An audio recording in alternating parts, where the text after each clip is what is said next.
Welcome to HVAC training. In this video, we're diving into Introduction to Fluid Mechanics. Fluid mechanics is the foundation of how air and water move through HVAC systems. By the end of this video, you'll understand key principles like fluid properties, Bernoulli's equation, pressure measurement, and how these fundamentals influence real-world HVAC design and performance. Let's start with the basics. What is a fluid? A fluid is any substance that deforms continuously under shear stress, meaning it flows when force is applied. This includes both liquids and gases. In HVAC, we mainly deal with air and water, or water mixed with glycol. Understanding how they behave helps us size ducts, design piping, and control pressure losses. Every fluid has several key properties. Density is mass per unit volume. Specific weight means weight per unit volume, equal to density times gravity. Viscosity is the measure of a fluid's resistance to flow, or its internal friction. In simple terms, it describes how thick or sticky a fluid is. The higher the viscosity, the harder it is for the fluid to move, meaning more energy is required to push it through pipes or ducts. As temperature increases, viscosity generally decreases. That's why warm oil flows more easily than cold oil. Now, let's move to velocity profiles. When a fluid flows through a pipe or duct, it doesn't move at the same speed across the entire cross-section. At the walls of the pipe, the fluid velocity is zero. This is known as the no-slip condition. From there, the velocity gradually increases until it reaches its maximum at the center of the pipe. This variation in speed forms what's called a velocity profile. Understanding it is essential when designing ducts or pipes, since it impacts friction losses, flow measurement accuracy, and overall system efficiency. Next, let's talk about Bernoulli's equation, the most important energy principle in fluid mechanics. It states that along a streamline, the total energy, made up of pressure head, velocity head, and elevation head, remains constant. Mathematically, it's written as P over gamma plus V squared over 2G plus Z equals constant. In simple terms, if fluid speed increases, its static pressure decreases, and vice versa. This explains why air velocity rises through a duct constriction, but the static pressure drops.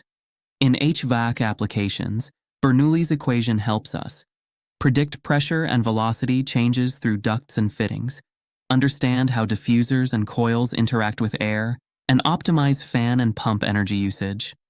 Think of it as the energy balance that keeps airflow and water flow predictable. Now, let's connect theory to real-world measurement. In every air or hydronic system, we deal with three types of pressure: static pressure, velocity pressure, and total pressure. Static pressure represents the stored energy of the fluid, measured perpendicular to flow. Velocity pressure represents kinetic energy due to motion. Total pressure is the sum of both. The Pitot tube is a standard tool for measuring airflow in ducts. It has two ports. The outer tube measures static pressure, while the inner tube measures total pressure. The difference between them gives the velocity pressure, which is used to calculate the actual air velocity. For accurate results, take readings at multiple points across the duct cross-section. Avoid measuring near bends, transitions, or obstructions, and always account for variations in the velocity profile. Using proper averaging techniques ensures precise airflow measurement, flow regimes, and losses. Let's look at how fluids actually move, smoothly or turbulently. This behavior is described by the Reynolds number, which compares inertial and viscous forces. If the Reynolds number is below 2300, flow is laminar, smooth and orderly. Above 4000, it's turbulent, chaotic and mixed. Most air and water flows in HVAC systems are turbulent. Friction and turbulence cause head loss, which translates into pressure loss. We calculate this using the Darcy-Weisbach equation, where head loss equals friction factor times length over diameter times velocity squared over 2G. Understanding head loss helps us properly size fans, pumps, and ductwork to ensure efficient operation without excessive energy use. What is flow separation? Flow separation occurs when the fluid flow detaches from a surface. It's typically caused by adverse pressure gradients or sharp changes in geometry. When this happens, turbulent wakes and recirculation zones form behind the separation point. In HVAC systems, flow separation can lead to several problems. It increases pressure losses, requiring more energy to move air.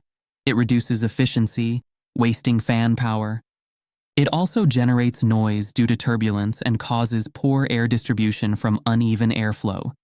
To prevent flow separation, use gradual transitions instead of sharp angles. Design smooth duct bends with proper radii. Avoid sudden expansions or contractions, and install turning vanes in elbows when needed. The Coanda effect is the tendency of a fluid jet to attach itself to a nearby surface and follow its contour. Why does it happen? As moving air flows close to a surface, it creates a region of lower static pressure. This low-pressure zone pulls the airstream toward the surface, a direct result of Bernoulli's principle, where higher velocity leads to lower pressure. In HVAC applications, this effect is most visible in ceiling air distribution. It allows supply air to travel along the ceiling instead of dropping straight down. This prevents cold air from dumping onto occupants, ensures better air mixing, and maintains uniform room temperature, reducing draft complaints. From a design standpoint, maintaining air jet attachment is key for comfort. A typical ceiling discharge angle of around 22 degrees provides optimal attachment. The distance between the diffuser and ceiling, as well as the surface texture and temperature, can also affect how well the Coanda effect works.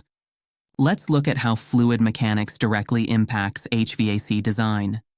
Duct design. Minimize pressure drops by properly sizing ducts.